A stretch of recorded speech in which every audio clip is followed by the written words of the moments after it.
My husband brought his pregnant mistress home. I smiled and called my lawyer. He lost everything. The front door opened at 3:47 on a Tuesday afternoon. I was in the kitchen reviewing quarterly reports for my consulting firm, a cup of coffee cooling beside my laptop. I heard Marcus's voice in the hallway. Then another voice, lighter, feminine, laughing at something he said. I looked up as they walked into the kitchen.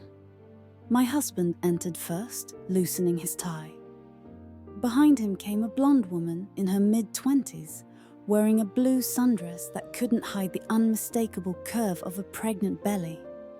7 months along, maybe more. Marcus stopped when he saw me. The woman stopped too, one hand moving to rest on her stomach in that protective gesture pregnant women have. He said my name. Just Claire. Nothing else. Then he introduced her as Vanessa and explained she would be staying with us for a while. Her apartment lease had ended. She needed a place until the baby came. 2 months, maybe less. The words landed like stones in still water. Staying with us, like she was a visiting cousin, not a pregnant woman young enough to be his daughter, standing in our kitchen on a Tuesday afternoon. Vanessa apologized for the intrusion. She said Marcus had told her it would be okay, just temporary. She promised she wouldn't be any trouble. When I asked how far along she was, she told me almost 7 months. It was a boy. A boy. My husband was having a son with another woman, and I was learning about it in my own kitchen. I asked Marcus to speak with me privately. We went to the study at the back of the house. The room with built-in shelves and my father's mahogany desk. I closed the door and asked if the baby was his. He looked at me for 3 seconds before saying yes. One word. My marriage ended in that single syllable. When I asked how long he had been seeing her, he tried to deflect. He asked if it mattered. I asked again. He ran his hand through his hair and admitted it had been 2 years. A little over 2 years. 2 years. While I was building my business from nothing. Working 60-hour weeks. Traveling to client sites in 7 different states. While I was planning our kitchen renovation and booking anniversary trips. While I was living my life, he was living a completely different one. He said he was going to tell me. He just didn't know how. So instead he brought her home. He moved his pregnant girlfriend into our house and expected me to accept it. He called it complicated. He said she needed help. The baby was coming in 8 weeks. Where else was she supposed to go? I told him that wasn't my problem. I left the study and found Vanessa sitting on the living room couch, hands clasped in her lap. I told her the guest room was upstairs, first door on the right, clean sheets in the linen closet. Marcus would help her bring in her things. She thanked me, said again how much she appreciated it, how she knew it was awkward. I smiled and told her it wasn't awkward at all. It was very clear. She was pregnant with my husband's baby. He wanted her here, so she was here. Then I went upstairs to the master bedroom, closed the door, and sat on the bed. My hands were shaking now, the calm finally cracking. I pressed them flat against my thighs and took 3 long breaths.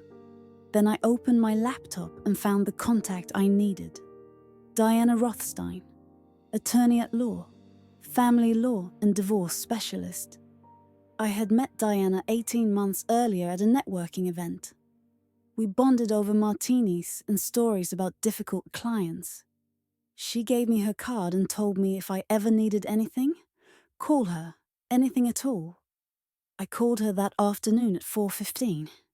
She asked what happened. I told her my husband had just moved his pregnant girlfriend into our house. There was a pause. Then she said she could meet me in an hour.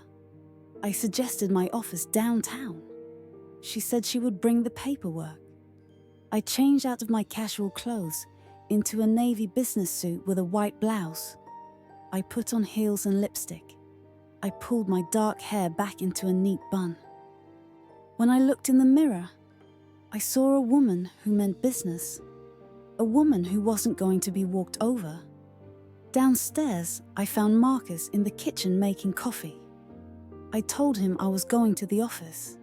He seemed surprised, asked if we shouldn't talk about this first. I said there was nothing to talk about. He made his decision. Now I was making mine. He asked where I was going. I told him I was going to see my lawyer.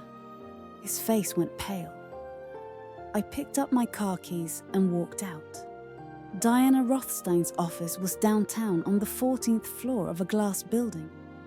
Her receptionist took me to a conference room with a view of the city skyline.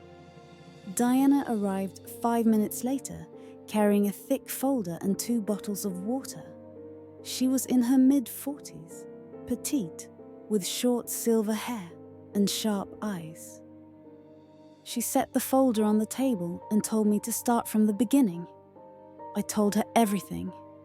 2 years of affairs, the pregnancy, the way Marcus walked into our kitchen with Vanessa like it was the most normal thing in the world, the way he expected me to accept it, to house and feed the woman carrying his child, while we all pretended everything was fine. Diana listened and took notes on a yellow legal pad. When I finished, she asked about the marriage. 12 years, I told her. No children. We talked about it, but I was focused on building my business. We agreed to wait. She asked about the house. I told her it was in my name only. I bought it before we got married. Marcus never contributed to the mortgage, not a single payment in 12 years. Diana made a note and smiled slightly. She asked about assets. We had a joint checking account for household expenses, about $8,000 in it at any given time. Everything else was separate. My business, my investment portfolio, my retirement accounts, all in my name only. Marcus was a marketing manager at a pharmaceutical company, making $85,000 a year. My business cleared $340,000 last year. Diana's smile widened. She asked if Marcus had any claim to my business. I told her no. I started it 3 years after we got married.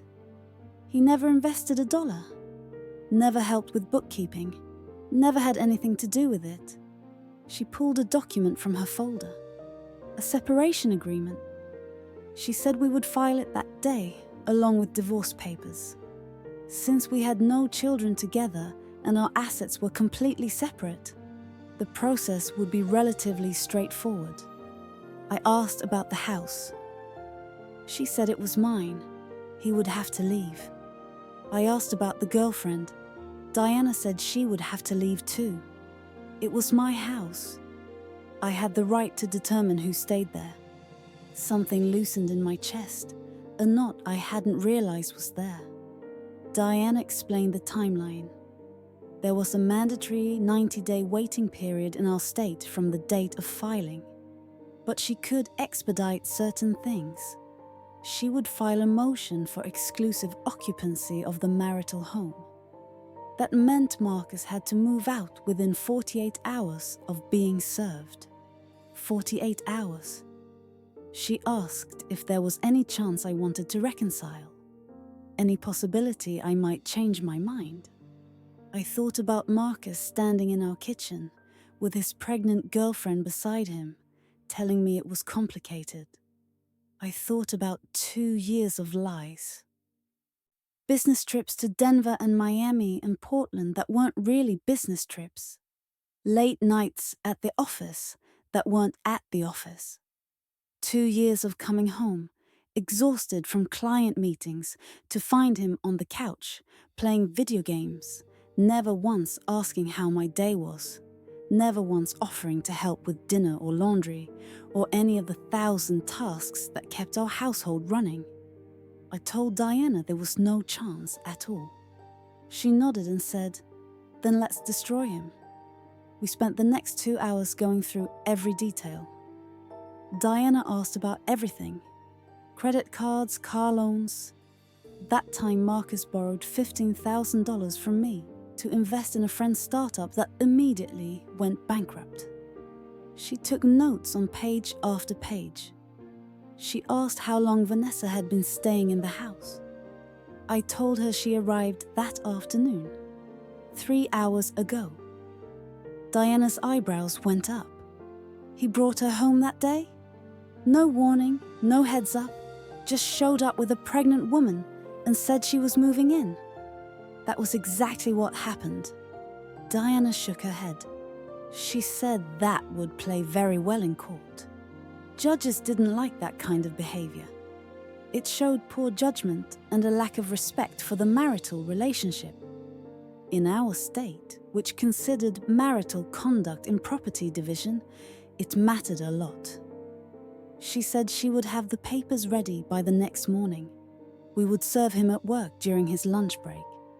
Public setting, witnesses, no chance for him to argue or cause a scene at home.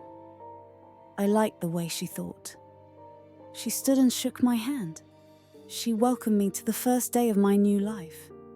It would get ugly before it got better, but she promised we were going to win. I drove home slowly, taking the long route through downtown. I stopped at a coffee shop and sat alone at a corner table watching people walk by.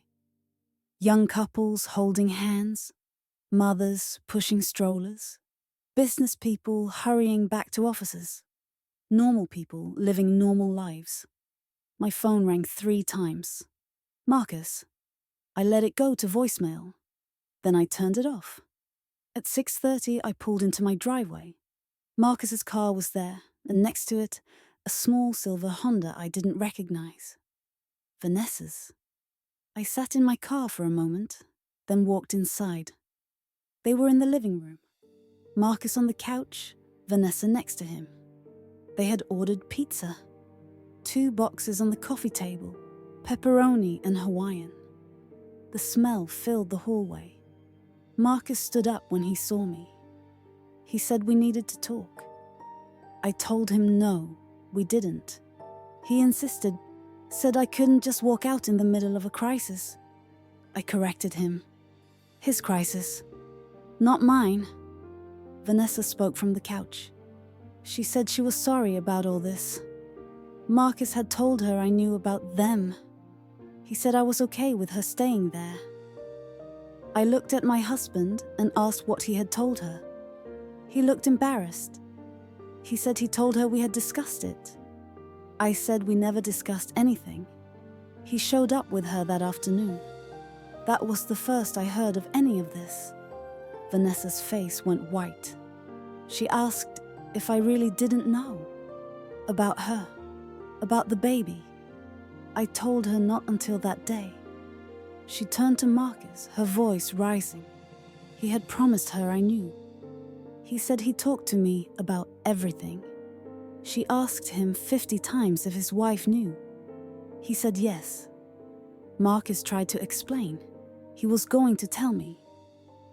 He just needed the right moment. Vanessa stood up, her hands shaking.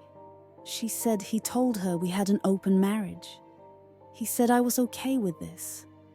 I felt a strange sympathy for this young woman who had been lied to as thoroughly as I had.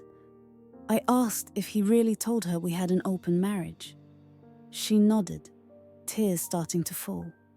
He said I knew about them from the beginning. He said I was fine with it because I was focused on my career and didn't have time for a traditional marriage. He said we had an arrangement. I looked at Marcus. He wouldn't meet my eyes. Vanessa kept talking, her voice breaking. She met him at a company conference 2 years ago. He said he was in an open marriage. She believed him because why would he lie about something like that? They started seeing each other every few weeks, Then it became more regular. Then she got pregnant. When she told him about the baby, he said not to worry. His wife knew everything. They would figure it out together. He promised her she wouldn't be alone. She found out 2 weeks ago that her sister couldn't let her stay anymore. Marcus said it was perfect timing. His wife had been asking about meeting her. He could move her into the guest room. Everything would be fine. She looked at me with devastated eyes. She said she never would have gotten involved with a married man. Her father cheated on her mother. She knew how much that hurt. Marcus promised her this was different. He promised I knew. I told her I didn't know about any of it. As far as I was concerned, I had been in a faithful, monogamous marriage for 12 years, until that afternoon. Vanessa turned to Marcus. She called him a liar. She said he used her. He destroyed his marriage and hers. She was 7 months pregnant with nowhere to go because he made her believe in a lie. Marcus tried to calm her down. He said they could all talk about this rationally. He said I was overreacting. Vanessa was overreacting. Everyone just needed to calm down and think clearly. I walked upstairs, packed an overnight bag, and left. I stayed at a hotel downtown, the Marriott on 5th Street, $180 a night with a view of the river. I slept better than I had in months.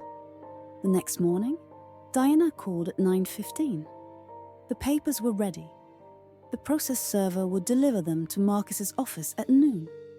I was in a client meeting when it happened. I checked my phone afterward and saw 7 missed calls from Marcus, 12 text messages, 3 voicemails.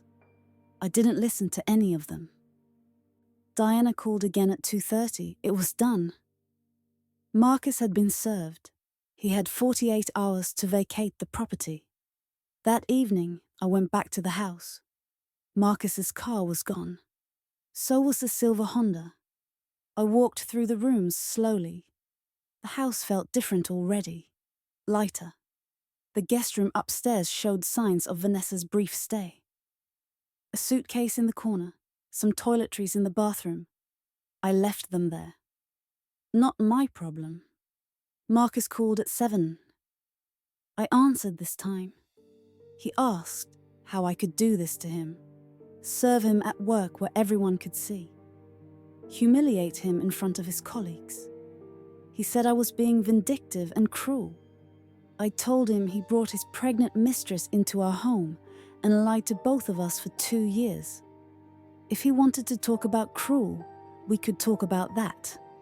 He said he needed more time. 48 hours wasn't enough to find a new place. Where was he supposed to go? I suggested Vanessa's place. They could figure it out together. He said I was throwing away 12 years of marriage over one mistake. I corrected him. 2 years of mistakes, hundreds of lies, a whole other relationship and a baby. That wasn't one mistake. He asked what about the house, our things, all the years we built together. I told him the house was mine, bought and paid for before we married. Everything in it was mine too. I could prove it. Every receipt, every credit card statement. I kept detailed records. I always did. He was quiet for a moment. Then he asked about his clothes, his personal items. I said he had 48 hours. Pack what he needed. Leave the keys. He hung up. The next morning, Thursday, I worked from home. At 10, a truck pulled into the driveway. Marcus got out, along with 2 men I didn't recognize. Friends from work, probably. They spent 3 hours loading boxes and furniture. I watched from the kitchen window. Vanessa's silver Honda never appeared. At 1, Marcus knocked on the door. I opened it. He stood there holding a box with a desk lamp and some framed photos visible on top. He asked if we could talk for a minute. I said we had nothing to talk about. He said he made mistakes. He knew that. But 12 years should count for something. We had history. We had good times. Didn't I remember the good times? I told him I remembered the lies. The business trips that weren't business trips. The late nights that weren't at the office. The woman he promised an open marriage we never had. The son he was having with someone else while I built a business that supported both of us. He said he was sorry. He didn't mean for it to happen this way. I asked which part. The affair, the pregnancy, or bringing her home. He didn't answer. I told him to leave the keys on the counter when he was done. He loaded the last box at 2:30. I watched from the window as he got in his car and backed out of the driveway. The truck followed. Then they were both gone. I walked through the house. The guest room was empty. The bathroom cleared out. In the master bedroom, his side of the closet was bare. The dresser drawers hung open, nothing inside. I sat on the bed and looked at the empty spaces. 12 years of marriage, gone in 48 hours. I didn't cry. I felt relief. Diana called that evening. She asked how I was doing. I told her I was fine. Better than fine. She laughed. She said most of her clients were emotional wrecks at this stage. Crying, second-guessing, wanting to reconcile. I was the calmest divorce client she ever had. I told her I had made my decision. There was no point in being emotional about it. She said she liked my style. Then she gave me an update. Marcus had hired a lawyer. Stephen Kellerman, decent attorney, but not great. He was pushing back on the separation agreement. He wanted part of the house, part of my business, spousal support. I asked what his chances were. Diana said slim to none. The house was solely in my name, purchased before the marriage. He never made a mortgage payment. My business was started during the marriage, but he never contributed financially or otherwise. He had no ownership stake. As for spousal support, that was laughable. He made $85,000 a year. He wasn't destitute. And given his affair and the circumstances of the separation, no judge would award him support. She said his lawyer was reaching, trying to find any leverage. But there wasn't any. I had been smart. I kept everything separate. I had documentation for everything. The divorce process took 4 months. Marcus fought every step. His lawyer filed motion after motion, requested asset valuations, demanded financial disclosures, tried to prove my business increased in value during the marriage, and therefore he deserved a share. Diana knocked down every single attempt. We went to court twice. The first time was for the motion on exclusive occupancy. Marcus's lawyer argued that forcing him out of the house with only 48 hours' notice was unreasonable. He had nowhere to go. He needed more time. Diana presented photos, time-stamped images I had taken on my phone that Tuesday afternoon. Marcus walking into our kitchen with Vanessa. Vanessa's pregnant belly clearly visible. The two of them sitting together on our couch, eating pizza from boxes on our coffee table. The judge looked at the photos for a long time. Then he looked at Marcus. He asked if Marcus had given his wife any advance notice before moving his pregnant girlfriend into the marital home. Marcus's lawyer tried to argue extenuating circumstances. Vanessa had nowhere to go. It was an emergency situation. The judge asked how long Marcus had been seeing Vanessa. When the lawyer hesitated, the judge asked again. 2 years, the lawyer finally admitted. The judge said that didn't sound like an emergency. It sounded like poor planning. He granted my motion. Marcus had to stay out of the house. Exclusive occupancy to me. Marcus's face went red. He started to say something, but his lawyer put a hand on his arm and shook his head. The second court appearance was for temporary orders while the divorce was pending. Marcus wanted temporary spousal support.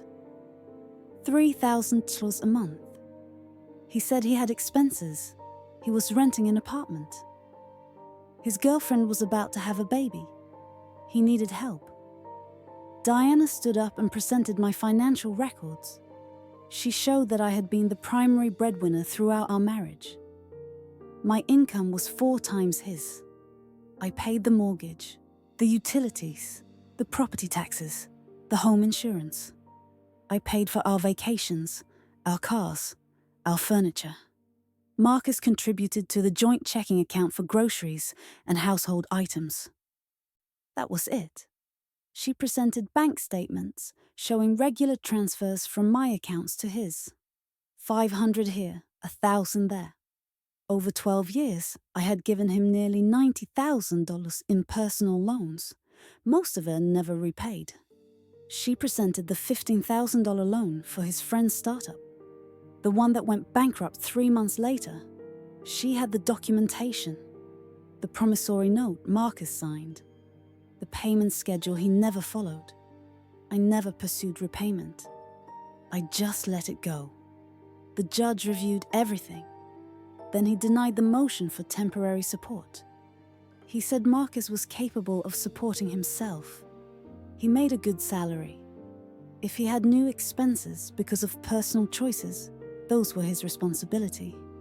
Marcus's lawyer asked about debt division. Marcus had credit card debt, about $37,000 across 4 cards. He wanted that split equally. Diana was ready for this too. She presented statements showing when the debt was incurred, almost all of it in the last 2 years. And she presented some interesting charges. Hotels in Denver, restaurants in Miami, jewelry purchases I never received. A weekend getaway to Napa Valley I never went on. The judge asked Marcus if he incurred this debt for marital purposes or personal purposes. Marcus said marital purposes. Anniversary gifts, birthday presents, trips together. Diana presented my credit card statements. Every anniversary gift I received was purchased on my own card. Every birthday present, every trip we took together was charged to my accounts, not his. The judge assigned the credit card debt entirely to Marcus. He said debt incurred for extramarital affairs was not marital debt. Marcus's face was white when we left the courtroom. The final divorce hearing was scheduled for early December, 4 months after I filed. It was a cold morning, the first real snow of the season dusting the courthouse steps. Diana and I arrived early. We sat in the hallway waiting for our case to be called. Marcus arrived 10 minutes later with his lawyer. He looked different, thinner, older. His suit was wrinkled. He didn't look at me. The hearing lasted 45 minutes. Marcus's lawyer made one last attempt. He argued that 12 years of marriage should entitle Marcus to something. A settlement, a share of assets, something. Diana presented our case. The prenuptial agreement wasn't needed because we kept everything separate throughout the marriage.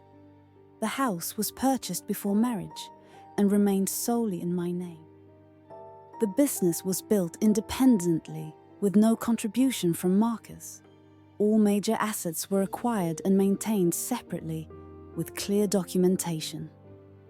She presented one more thing, a statement from Vanessa. After Marcus moved out, Vanessa had contacted Diana's office. She wanted to provide information. She said Marcus told her many things over 2 years. He complained about me constantly. He said I was controlling with money. I made all the financial decisions. I kept him on an allowance. He felt like he had nothing of his own. Vanessa realized later why he said those things. Because it was true. He didn't have anything of his own. Because he never paid for anything. He lived in my house, ate food I bought, drove a car I helped him purchase, and complained the entire time that I controlled everything. The judge read Vanessa's statement. Then he looked at Marcus for a long moment. He granted the divorce. No asset division beyond what was already agreed. No spousal support. No debt split. Marcus was responsible for his own debts incurred during the affair. I kept the house, the business, all separate assets. The judge also ordered Marcus to reimburse me for half the joint account balance, $4,000. Not much, but it was the principle. It was over in 45 minutes. Outside the courthouse, Diana shook my hand. She said it was one of the cleanest divorces she had ever handled. No drama, no complications, just clear documentation and a client who had been smart enough to protect herself from day one. I asked about her final bill. She said she would send it. Around $18,000 for 4 months of work, worth every penny. That evening I sat in my living room with a glass of wine. My living room, my house, my life. I thought about Vanessa and wondered where she was now. If she had the baby yet. If Marcus was helping her. Or if he abandoned her too. I felt sorry for her. She got caught up in his lies just like I did. I thought about Marcus and felt nothing. Not anger, not sadness, just nothing. 12 years of marriage erased in 4 months of legal proceedings. It should have hurt more, but it didn't. 3 weeks later, I was working in my home office when the doorbell rang. A delivery driver handed me a certified letter. It was from Vanessa. She wrote that she had the baby. A boy, 8 pounds, healthy and perfect. Marcus was there for the birth, but left the next day. He said he needed time to process everything. She hadn't seen him since. She was staying with her sister again. They had reconciled. She had no money, no job, no way to support herself and a newborn. She contacted Marcus about child support. He said he was broke. The divorce cleaned him out. He had nothing to give. She asked if I knew a good lawyer. She needed to file for child support.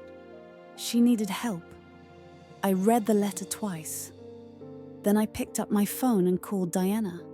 I asked if she handled child support cases. She said yes.